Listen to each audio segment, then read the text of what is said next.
میرے نبی نے ایک مثال دی، والذی نفسی بیدہ لو جیء بالسماوات السبع والارضین السبع فوضعن فی کفۃ المیزان، ساتوں زمینیں ایک پلڑے میں رکھو، بڑا ترازو بناؤ جو اللہ ہی بنا سکتا ہے، انسان نہیں بنا سکتا، ساتوں زمینوں کے سمندر اور ہمالیہ پہاڑ اور کراکرم پہاڑ اور کو ہندوکش جو سب سے بڑے پہاڑی سلسلے ہیں وہ سارے رکھو، انسانوں کو، جنات کو اور ساری دنیا کے لوہے کو، تانبے کو، چاندی کو، ٹینکوں کو، فوجوں کو، مسجدوں کو، خانقاہوں کو، مرکزوں کو،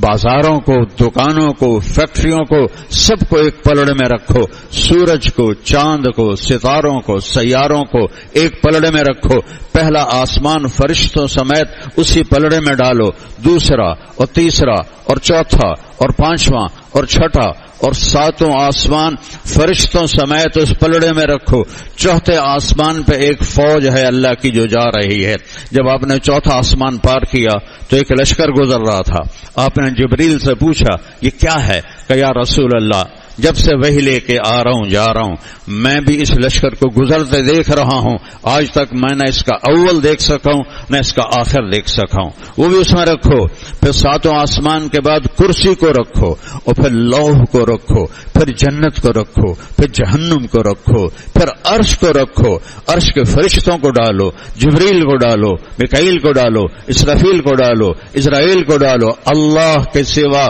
سب کو ڈالو اور ایک پرچے پر لا الہ الا اللہ لکھ کر دوسرے پلڑے میں ڈالو تو میرا نبی فرماتا ہے لرجحت بہن لا الہ الا اللہ، لا الہ الا اللہ سب کو ہوا میں اڑا دے گا۔ یہ اتنی طاقت ہے لفظ اللہ میں۔ ہم اللہ کا نام ایسے بولتے ہیں جیسے کوئی انسان کا نام بول دیا،